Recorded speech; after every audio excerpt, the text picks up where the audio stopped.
অর্পিত দায়িত্ব নিষ্ঠার সাথে পালন শেষে একটি নির্বাচিত সরকারের কাছে দায়িত্ব হস্তান্তরের প্রাক্কালে অন্তর্বর্তী সরকারের প্রধান উপদেষ্টা হিসেবে আজ আমি আপনাদের কাছ থেকে বিদায় নেবার জন্য উপস্থিত হয়েছি।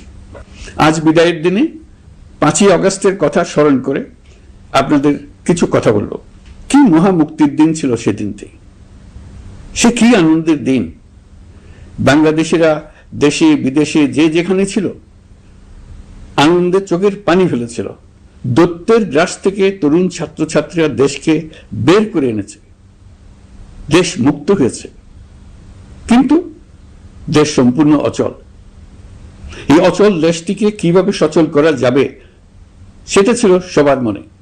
অভ্যুত্থানের ছাত্র নেতারা ঠিক করলো দেশকে সচল করার জন্য একটি সরকার লাগবে।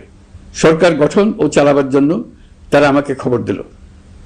আমি তখন বিদেশে, আমি দায়িত্ব নিতে রাজি না। তারা জাতির প্রতি কর্তব্য পালনের কথা বলে আমাকে রাজি করালো। 18 মাস পর এখন আমার যাওয়ার পালা। আমি আজ আমার কাজ হতে বিদায় নিতে আপনাদের সামনে এসেছি। আমাদের প্রথম কাজ ছিল দেশকে সচল করা। এটি ছিল সবচেয়ে কঠিন কাজ। যারা দেশকে লুটে পুটে খেত তারাই দেশের এই যন্ত্র চালাতো। তাদের একান্ত অনুগত লোকজন নিয়ে অভ্যুত্থানের সঙ্গে সঙ্গে সবাই পালিয়ে গেছে। বড় কর্তা পালিয়ে গেছে, মাঝারি কর্তা পালিয়ে গেছে, অন্যরা ভোল পাল্টিয়েছে অথবা আত্মগোপনে চলে গেছে। কেউ নানা জনের সুপারিশ নিয়ে আসছে, তারা অভ্যুত্থানের গোপন সৈনিক ইত্যাদি। সরকারের ভেতর যারা পালিয়ে যাননি তাদের মধ্যে কাকে বিশ্বাস করবেন, কাকে বিশ্বাস করবেন না, এটি মহাসংকট হয়ে দাঁড়ালো।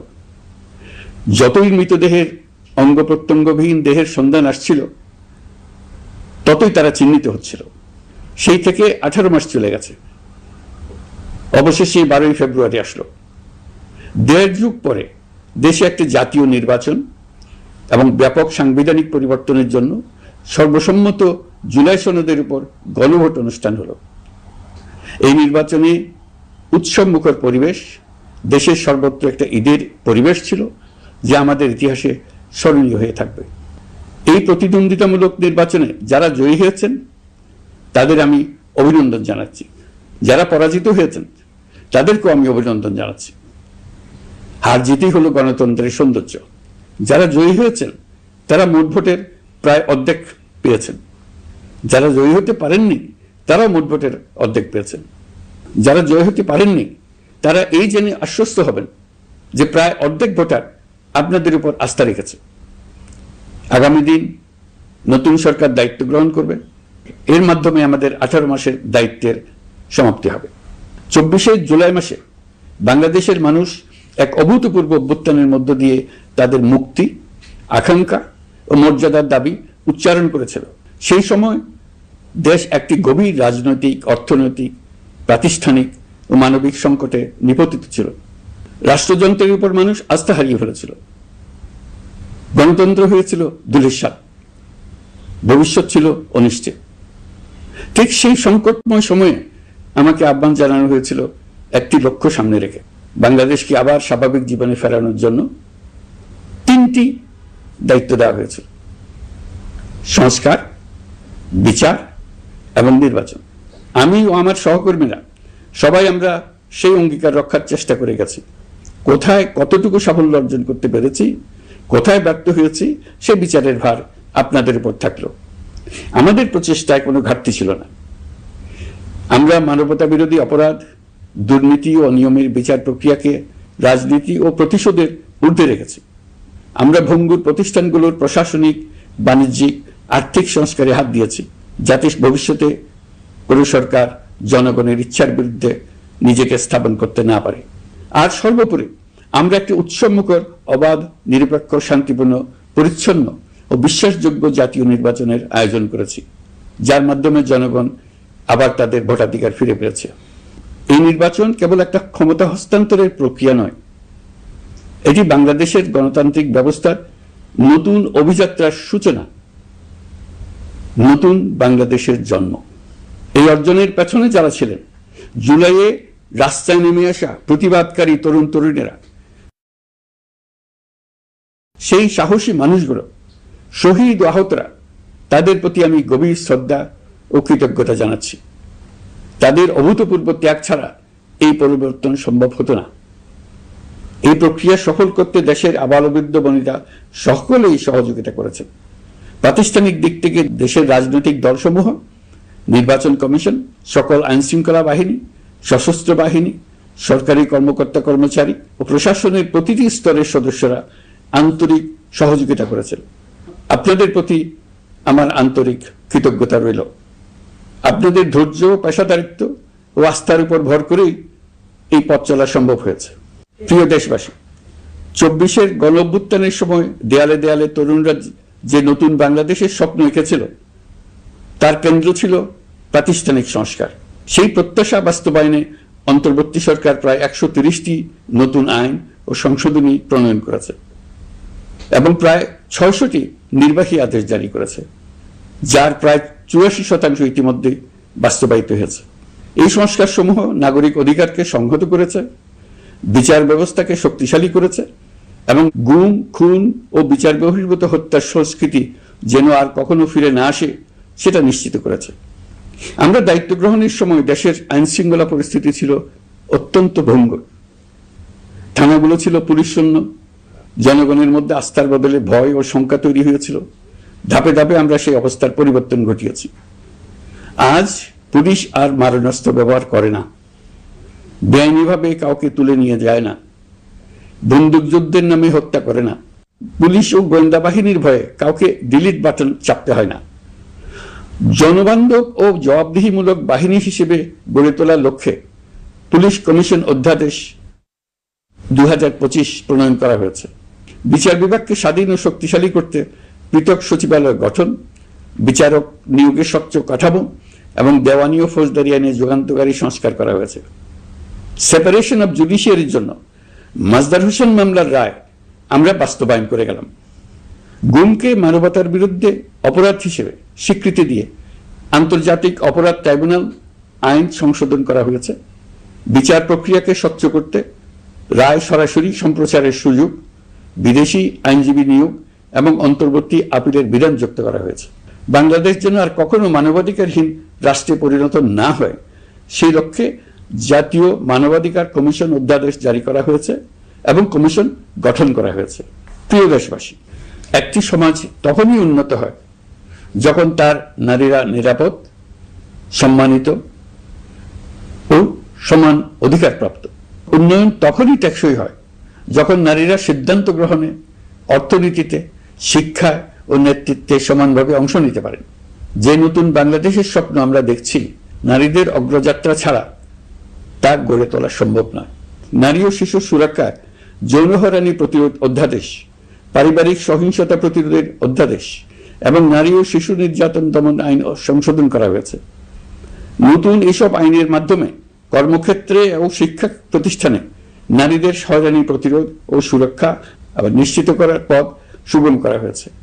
প্রিয় দেশবাসী, অভ্যুত্থান পরবর্তী এক উত্তাল সময়ে দেশকে ধীরে ধীরে স্বাভাবিক ধারায় ফিরিয়ে আনতে আমাদের সশস্ত্র বাহিনীর সৈন্যরা যে ধৈর্য, পেশাদারিত্ব ও দায়িত্ববোধের পরিচয় দিয়েছে, তার জন্য দেশবাসীর পক্ষ থেকে আমি তাদের প্রত্যেককে আন্তরিক ধন্যবাদ জানাচ্ছি।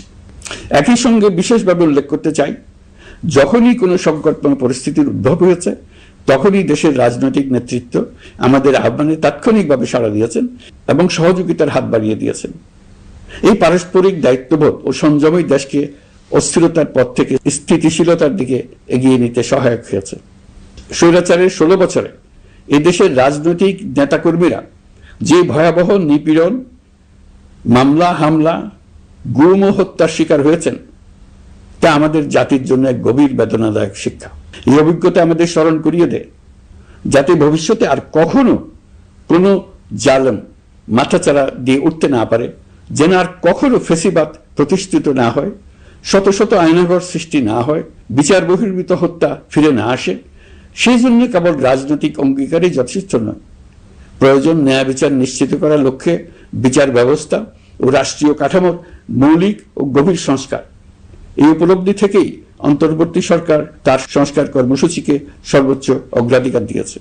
প্রিয় দেশবাসী, ফ্যাসিস্ট সরকারের 16 বছরের নিপীড়ন ও জুলাইয়ের রক্তাক্ত স্মৃতি এখনো আমাদের মাঝে তাজা হয়ে আছে। যারা ভয়াবহ নিপীড়ন ও নির্যাতন চালিয়েছে তাদের বিচার করা এবং যেন আর কেউ এ ধরনের দুঃশাসন কায়েম করতে না পারে সেটা নিশ্চিত করা আমাদের গুরু দায়িত্ব। বিচার একটা চলমান প্রক্রিয়া। একাধিক ট্রাইব্যুনাল বর্তমানে সক্রিয়ভাবে কাজ করছে। ইতিমধ্যে একাধিক মামলার রায় ঘোষণা হয়েছে। আন্তর্জাতিক অপরাধ ট্রাইব্যুনালে ফেসিবাদের সময় দেশে যে গুমের সংস্কৃতি গড়ে উঠেছিল সেই ভয়াবহ মানবাধিকার লঙ্ঘনের বিচারও শুরু হয়েছে। বেশ কিছু মামলার বিচারিক কার্যক্রম এখন শেষের পথে। আমরা আশা করছি আগামী দিনগুলোতেও বিচারিক প্রক্রিয়া অত্যন্ত নিরপেক্ষ ও স্বচ্ছতার সঙ্গে এগিয়ে যাবে। প্রিয় দেশবাসী, অন্তর্বর্তী সরকারের সবচেয়ে বড় অর্জন জুলাই সনদ, যার ভিত্তিতে গণভোটে বিপুল সংখ্যাগরিষ্ঠতায় তা বাস্তবায়নের সিদ্ধান্ত দিয়েছে দেশের মানুষ। জুলাই সনদের বাস্তবায়ন হলে ফেসিবাদ ফিরে আসার পথগুলো চিরতরে বন্ধ হয়ে যাবে। আশা করব এটা নির্ধারিত সময়ের সীমার মধ্যেই বাস্তবায়ন হবে। অন্তর্বর্তী সরকারের ছোট বড় ভালো মন্দ অনেক কথা ভুলে গেলেও জুলাই সনদের কথা জাতি কখনো ভুলবে না। এই সনদ রচনা এবং গণভোটে পাশ করানোর জন্য আমি সকল রাজনৈতিক দল, সামাজিক সংগঠন, অধিকার রক্ষা প্রতিষ্ঠান যারা অক্লান্ত পরিশ্রম করেছে তাদের সবাইকে আজ অভিনন্দন জানাচ্ছি। এই নির্বাচনে প্রথমবারের মতো প্রবাসীদের ভোট দেওয়ার সুযোগ সৃষ্টি করা হয়েছে। যখন একজন ভোটার গর্ব করে এই নির্বাচন ও গণভোটে ভোট দেওয়ার অভিজ্ঞতা সোশ্যাল মিডিয়ায় বলে, তখন একজন নাগরিক হিসেবে আমি আনন্দ ধরে রাখতে পারি না। আমি আশা করি এই প্রক্রিয়ায় ভবিষ্যতে আরো অনেক বেশি প্রবাসীরা নিশ্চিন্তে অংশগ্রহণ করতে পারবে।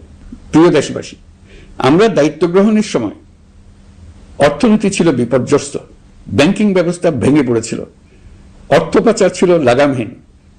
আমরা রাজস্ব ব্যবস্থাপনা, করনীতি, মুদ্রা ব্যবস্থাপনা, আর্থিক খাতে কাঠামোগত সংস্কার এনেছি। তলাবিহীন অর্থনীতি আমাদের জন্য রেখে গিয়েছিল আগের ফেসিবাদী সরকার। কেন্দ্রীয় ব্যাংক বাণিজ্য ব্যাংককে ফতুর করে দিয়ে গেছে, $234 বিলিয়ন পাচার করে নিয়ে গেছে, বিশাল ঋণের বোঝা রেখে গেছে। এইসব আমাদের জানা কথা। আমরা যারা এই অর্থনীতি আবার চালু করার দায়িত্ব পেয়েছিলাম তারা দিশা খুঁজে পাচ্ছিলাম না। এখন যাবার সময় স্বস্তি পাচ্ছি যে আমরা অবস্থার মোকাবেলা করতে পেরেছি এবং নতুন অর্থনীতির বুনিয়াদ রচনা করে রেখে যেতে পারছি। এখন আর পাওনাদাররা আমাদের তাড়া করতে আসবে না। আন্তর্জাতিক লেনদেনে আমরা চোখে অন্ধকার দেখব না। আমাদের রিজার্ভের পরিমাণ এখন $34 বিলিয়ন। আমাদের দেশপ্রেমিক প্রবাসী ভাই বোনদের রেমিটেন্সের টাকায় এই রিজার্ভ ক্রমেই বাড়ছে। নিত্য প্রয়োজনীয় পণ্যের দাম নিয়ন্ত্রণে সরবরাহ বৃদ্ধি করা হয়েছে। টিসিবির কার্যক্রম সম্প্রসারিত হয়েছে। বাজার তদারকি ও মজুতদারির বিরুদ্ধে কঠোর ব্যবস্থা নেওয়া হয়েছে। এর ফলে খাদ্য মূল্যস্ফীতি উল্লেখযোগ্যভাবে কমেছে। শ্রমিক অধিকারকে মানবাধিকারের অংশ হিসেবে বিবেচনা করে আন্তর্জাতিক শ্রম সংস্থার গুরুত্বপূর্ণ কনভেনশন সমূহ অনুসমর্থন করা হয়েছে, যা কর্মক্ষেত্রে শ্রমিকের নিরাপত্তা ও মর্যাদা নিশ্চিত করবে। যুগান্তকারী নতুন শ্রম আইন প্রণয়ন করা হয়েছে। প্রবাসীরা আমাদের অর্থনীতির প্রাণশক্তি। তাদের সুরক্ষা ও কল্যাণে আইন সংশোধন, বিদেশে আইনি সহায়তা, নতুন শ্রম চুক্তি এবং দক্ষতা উন্নয়ন প্রকল্প গ্রহণ করা হয়েছে। বন্দর ব্যবস্থাপনা ও বিনিয়োগ কাঠামোতে আমূল সংস্কারের মাধ্যমে ইউরোপীয় সর্ববৃহৎ বিনিয়োগ সহ একাধিক কৌশলগত প্রকল্প এগিয়েছে। ব্লু ইকোনমির সম্ভাবনা কাজে লাগাতে গভীর সমুদ্র বন্দর, মৎস্য ও আধুনিক টাউনশিপ উন্নয়নে নতুন কর্তৃপক্ষ গঠন করা হয়েছে। প্রিয় দেশবাসী, পররাষ্ট্রনীতিতে বাংলাদেশের সার্বভৌমত্ব, জাতীয় স্বার্থ ও দেশের মর্যাদা, এই তিনটি মূল ভিত্তি আমরা দৃঢ়ভাবে পুনরুদ্ধার করতে সক্ষম হয়েছি। নতজানু পররাষ্ট্রনীতি কিংবা অপর দেশের নির্দেশনা ও পরামর্শ নির্ভর বাংলাদেশ এখন আর নয়। আজকের বাংলাদেশ নিজের স্বাধীন স্বার্থ রক্ষায় আত্মবিশ্বাসী, সক্রিয় ও দায়িত্বশীল। বিশ্বের সকল দেশের সঙ্গে পারস্পরিক সম্মান ও স্বার্থের ভিত্তিতে সম্পর্ক গড়ে তুলতে আমরা প্রতিশ্রুতিবদ্ধ। একই সঙ্গে ভারসাম্য বজায় রেখে ভবিষ্যতের জন্য প্রয়োজনীয় কৌশলগত সিদ্ধান্ত নিতে সক্ষম এমন একটি রাষ্ট্র হিসেবে বাংলাদেশ আজ নিজেকে প্রতিষ্ঠিত করেছে। রোহিঙ্গা সংকট আমাদের জাতীয় নিরাপত্তা, আঞ্চলিক স্থিতিশীলতা ও অর্থনীতির উপর একটা গুরুতর দীর্ঘস্থায়ী চাপ সৃষ্টি করে রেখেছে। দুঃখজনকভাবে দীর্ঘ সময় ধরে এই সংকট নিরসনে কোনো কার্যকর সমন্বিত আন্তর্জাতিক উদ্যোগ দৃশ্যমান ছিল না। দায়িত্ব গ্রহণের পর আমরা আন্তর্জাতিক অঙ্গনে মৃতপ্রায় এই ইস্যুটিকে পুনরায় বিশ্ব মনোযোগের কেন্দ্রে নিয়ে আসতে সক্ষম হয়েছে। এই সংকটের গুরুত্ব অনুধাবন করে জাতিসংঘ আমাদের পাশে দাঁড়িয়েছে। জাতিসংঘের মহাসচিব নিজে বাংলাদেশ সফর করেছেন এবং সমস্যার টেকসই সমাধানে সহায়তার অঙ্গীকার ব্যক্ত করেছেন। আমার অনুরোধে জাতিসংঘে রোহিঙ্গা বিষয়ে বিশেষ সভা অনুষ্ঠিত হয়েছে। প্রিয় দেশবাসী, দীর্ঘ ফ্যাসিবাদী শাসনামলে বাংলাদেশের সশস্ত্র বাহিনীর সক্ষমতা ও আধুনিকীকরণের বিষয়টি পরিকল্পিতভাবে উপেক্ষিত ছিল। আমরা অল্প সময়ের মধ্যেই সেই অবস্থার মৌলিক পরিবর্তনের সূচনা করতে পেরেছি। দায়িত্ব গ্রহণের পর থেকেই বর্তমান সরকার সশস্ত্র বাহিনীর সক্ষমতা বৃদ্ধি, আধুনিকায়ন এবং যে কোনো ধরনের আগ্রাসন কার্যকরভাবে মোকাবেলার জন্য সশস্ত্র বাহিনীকে উপযোগী করে গড়ে তোলাকে অগ্রাধিকার দিয়েছে। সশস্ত্র বাহিনীর প্রতিরক্ষা সক্ষমতা বৃদ্ধি একটি ব্যয়বহুল প্রক্রিয়া হলেও বর্তমান বৈশ্বিক বাস্তবতায় বহির্বিশ্বের সম্ভাব্য হুমকি ও আগ্রাসন মোকাবেলার জন্য এর কোনো বিকল্প নেই। এই বাস্তবতা বিবেচনায় নিয়ে অন্তর্বর্তী সরকার তার সীমিত মেয়াদের মধ্যে সেনাবাহিনী, বিমান বাহিনী ও নৌবাহিনীর সক্ষমতা বৃদ্ধিতে যুগান্তকারী পদক্ষেপ গ্রহণ করেছে। আমি দৃঢ়ভাবে বিশ্বাস করি এই উদ্যোগগুলোর ধারাবাহিকতা ভবিষ্যতের নির্বাচিত গণতান্ত্রিক সরকার সমূহ অব্যাহত রাখবে, যাতে বাংলাদেশের জাতীয় নিরাপত্তা, স্বাধীনতা, সার্বভৌমত্ব, আঞ্চলিক অখণ্ডতা দীর্ঘমেয়াদে নিশ্চিত করা যায়। প্রিয় দেশবাসী, বাংলাদেশ এখন কেবল সংকট থেকে উত্তরণের গল্প নয়, বাংলাদেশ আজ অমিত সম্ভাবনার দেশ। আমাদের ছেলে মেয়েরা অসীম সম্ভাবনা নিয়ে জন্মায়। এটি সাহসী, সৃজনশীল, উদ্যমী তরুণদের দেশ। তাদের দরকার উপযুক্ত শিক্ষা, বিশ্বমানের প্রশিক্ষণ এবং এমন একটি রাষ্ট্র ব্যবস্থা যেখানে মেধা ও পরিশ্রম ও সততার মূল্য আছে। সারা বিশ্বে অর্থনৈতিক কর্মকাণ্ড পরিচালনায় প্রতি বছর বিপুল সংখ্যক দক্ষ, কর্মঠ, শৃঙ্খলাবদ্ধ কর্মীর প্রয়োজন তৈরি হচ্ছে, আর বাংলাদেশে আছে কর্মক্ষম বিপুল তরুণ সম্প্রদায়। আমরা যদি এই বৈশ্বিক চাহিদা পূরণে উপযুক্ত পদক্ষেপ গ্রহণ করি, তাহলে জাপান, কোরিয়া, মধ্যপ্রাচ্য, ইউরোপ, উত্তর আমেরিকা সহ সবাই চাইবে বাংলাদেশের তরুণ তরুণীদের শ্রম, মেধা ও সৃজনশীলতা ব্যবহার করতে। আমরা হয়ে উঠতে পারি তাদের জন্য পছন্দের একটা নির্ভরযোগ্য, দক্ষ জনশক্তি সরবরাহকারী দেশ। আমাদের খোলা সমুদ্র কেবল ভৌগোলিক সীমারেখা নয়, এটি বাংলাদেশের জন্য বিশ্ব অর্থনীতির সঙ্গে যুক্ত হওয়ার উন্মুক্ত দরজা। নেপাল, ভুটান ও সেভেন সিস্টার্সকে নিয়ে এই অঞ্চলে অর্থনৈতিক সমৃদ্ধির বিশাল সম্ভাবনা রয়েছে। অর্থনৈতিক অঞ্চল, বাণিজ্যিক চুক্তি ও শুল্কমুক্ত বাজারে প্রবেশের সুযোগের মধ্য দিয়ে এই অঞ্চলে একটি বৈশ্বিক উৎপাদন কেন্দ্র হিসেবে গড়ে ওঠার শক্তিশালী ভিত্তি প্রতিষ্ঠিত হবে। আমাদের বন্দরগুলোর দক্ষতা আন্তর্জাতিক পর্যায়ে নেবার জন্য সেরা আন্তর্জাতিক বন্দর পরিচালনা কোম্পানির সঙ্গে চুক্তির কাজে আমরা অনেক এগিয়ে এসেছি।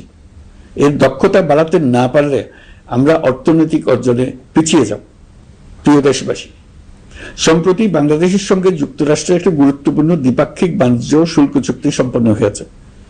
এই চুক্তি কেবল একটি বাণিজ্যিক সুবিধা নয়, এটি বাংলাদেশের অর্থনীতি, কর্মসংস্থান, শিল্পায়ন এবং আন্তর্জাতিক কূটনৈতিক অবস্থানকে দীর্ঘমেয়াদে শক্তিশালী করার জন্য একটি কৌশলগত ভিত্তি হিসেবে কাজ করবে। এই চুক্তির ফলে যুক্তরাষ্ট্রের বাজারে বাংলাদেশের জন্য প্রযোজ্য পারস্পরিক শুল্ক ভার, রেসিপ্রোকাল ট্যারিফ 37% থেকে 19% কমে এসছে। এই চুক্তির একটা বিশেষ দিক হলো যুক্তরাষ্ট্রে উৎপাদিত তুলা ও কৃত্রিম তন্তু ব্যবহার করে তৈরি পোশাক পণ্যে শূন্য পারস্পরিক শুল্ক সুবিধা। এটা একটা মস্ত বড় সুবিধা। এর মাধ্যমে যুক্তরাষ্ট্রের বাজারে শুল্ক সুবিধা পাওয়ায় বাংলাদেশি পোশাক আরো কম দামে যুক্তরাষ্ট্রে প্রবেশ করবে। যুক্তরাষ্ট্রের তুলা ব্যবহারের ফলে আমাদের সরবরাহ চেইন আরো বৈচিত্র্যময় ও স্থিতিশীল হবে। এটি বাংলাদেশের পোশাক শিল্পকে উচ্চ মূল্যের ও উন্নত মানের পণ্যের দিকে অগ্রসর হওয়ার সুযোগ করে দেবে। প্রিয় দেশবাসী, বাংলাদেশের অর্থনৈতিক ভবিষ্যৎ টেকসই, বৈচিত্র্যময় ও প্রযুক্তি নির্ভর করার লক্ষ্যে জাপানের সঙ্গে সম্পাদিত অর্থনৈতিক অংশীদারিত্ব চুক্তি একটি ঐতিহাসিক ও কৌশলগত অগ্রগতি। এই অংশীদারিত্বের একটি গুরুত্বপূর্ণ সুফল হল উৎপাদন ও রপ্তানির বহুমুখীকরণ। জাপানের সঙ্গে সহযোগিতার ফলে অটোমোবাইল যন্ত্রাংশ, ইলেকট্রনিক্স, রেলওয়ে সরঞ্জাম, গ্রিন টেকনোলজি এবং উচ্চ মূল্যের শিল্পপণ্যে বাংলাদেশ ধাপে ধাপে যুক্ত হতে পারবে। এতে আমাদের ঝুঁকি কমবে এবং বৈশ্বিক বাজারে বাংলাদেশের অবস্থান আরো শক্তিশালী হবে। পৃথিবীর শিল্পোন্নত দেশগুলো আমাদের দেশে বিনিয়োগ করবে শুধু জাপানে শুল্কমুক্ত রপ্তানির সুবিধা গ্রহণ করার জন্য। প্রিয় দেশবাসী, আমরা চীনের সাথে আমাদের উন্নয়ন সহযোগিতা গভীরতর করেছি। গত বছর মার্চে বেজিংয়ে চীনের প্রেসিডেন্ট শি জিনপিং এর সাথে বৈঠকে আমরা দুদেশের মধ্যকার কৌশলগত অংশীদারিত্বকে নতুন পর্যায়ে উন্নীত করার প্রত্যয় ব্যক্ত করেছে।